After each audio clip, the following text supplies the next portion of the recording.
Muito bem, distintos amigos e amigas, em continuação à nossa série de meditações sobre personagens da Bíblia, faremos menção hoje a Noé.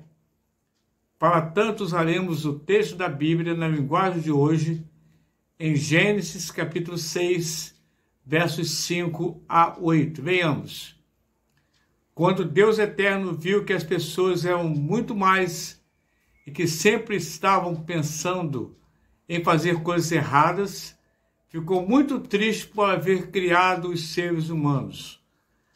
O Eterno ficou tão triste, com o coração tão pesado, que disse: vou fazer desaparecer da terra essa gente que criei, e também todos os animais, os seres que se arrastam pelo chão e as aves, pois estou muito triste porque os criei. Mas o Deus Eterno aprovava o que Noé fazia. A história da vida de Noé envolve não uma, mas duas trágicas inundações. A inundação que fez a arca boiar e ancorar no Monte Ararat. Esse monte fica na Turquia, e a inundação provocada pela maldade humana. O mundo nos dias de Noé estava inundado pelo mal, pelo pecado. O número dos que se lembravam de Deus, da criação, perfeição e amor, estava reduzido a um. Isso mesmo, não me enganei não, uma pessoa. Noé era o único que restava dentre o povo de Deus. A resposta de Deus a essa situação crítica foram 120 longos anos, a última chance enquanto Noé construía a arca. Ele pregava a palavra de Deus e construía essa arca em terra seca para estabelecer um tempo. Para Noé, a obediência significava um compromisso com um projeto de longo prazo. Noé iniciou seu trabalho quando Deus mandou que ele construísse a arca. Outras pessoas devem ter sido avisadas sobre o desastre próximo. A Bíblia diz: estes eram aqueles que não tinham obedecido a Deus quando ele esperou com paciência nos dias em que Noé estava construindo a arca. 8 ao todo foram salvas das águas. Primeira carta de Pedro, capítulo 3, verso 20. Aparentemente as pessoas não acreditavam que isso fosse acontecer. Está escrito. Jesus continuou: quanto ao dia e hora, ninguém sabe, nem os anjos do céu, nem o Filho, mas somente o Pai. A vinda do Filho do Homem será como aquilo que aconteceu no tempo de Noé, pois antes do dilúvio o povo comia e bebia, os homens e as mulheres casavam. Até o dia que Noé entrou na arca, não sabiam o que estava acontecendo. Até que veio o dilúvio e levou todos. Assim terá também a volta do Filho do Homem. Mateus capítulo 24, 36 a 39. Qualquer semelhança com os dias atuais não é mera coincidência. Embora a cada dia milhares e milhares de pessoas sejam avisadas sobre o inevitável julgamento de Deus, a maioria não acredita que isso vai acontecer. Depois, o Deus Eterno disse a Noé: entre na arca, você e toda a sua família, pois eu tenho visto que você é a única pessoa que faz o que é certo. Gênesis capítulo 7, verso 1. Muitas pessoas têm tentado descobrir como aconteceu o recolhimento dos animais para adentrarem a arca. Na verdade, a criação, juntamente com Noé, estava fazendo exatamente o que Deus havia ordenado. Aparentemente, não houve nenhum problema para juntar os animais. Segundo estudos recentes acerca do dilúvio, 45 mil animais devem ter entrado na arca. Deus cuidou dos detalhes desse trabalho enquanto Noé fazia sua parte na construção da arca. Costumamos fazer o oposto do que Noé fez.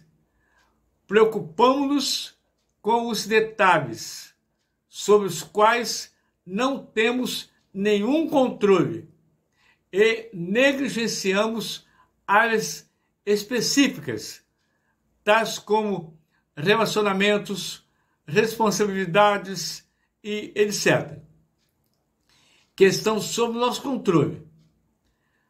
Como fez Noé, concentremos nosso trabalho que Deus tem colocado em nossas mãos e deixemos o restante com Ele.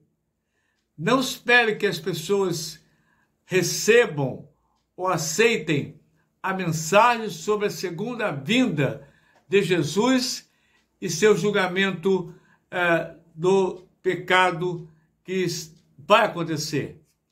Os que não creem tentarão fazer com que você também negue a Jesus. Mas lembre-se da promessa de Deus feita a Noé quanto a mantê-lo a salvo. Isso pode inspirar você a confiar em Deus para a absolvição no dia do julgamento que certamente chegará. Por toda a Bíblia, Deus demonstra seu amor e paciência para com o ser humano a fim de salvá-lo. Mas ele também é justo.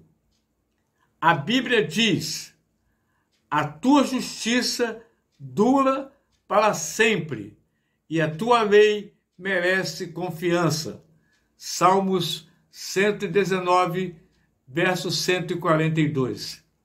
Muitos de nós enfrentamos problemas ao realizar projetos, sejam esses dirigidos ou não por Deus. É interessante que a duração da obediência de Noé neste projeto tenha sido maior que o período de vida da maioria das pessoas hoje. O único projeto em longo prazo comparável a este é a nossa própria vida.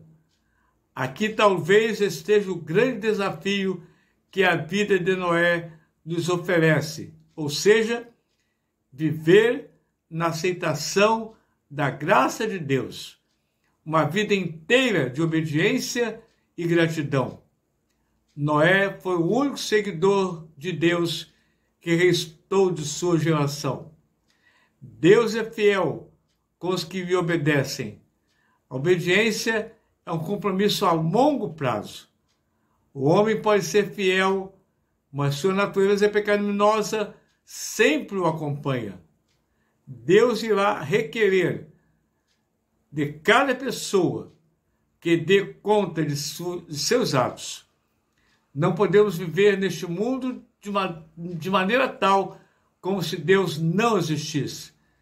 Precisamos de tempo para Ele.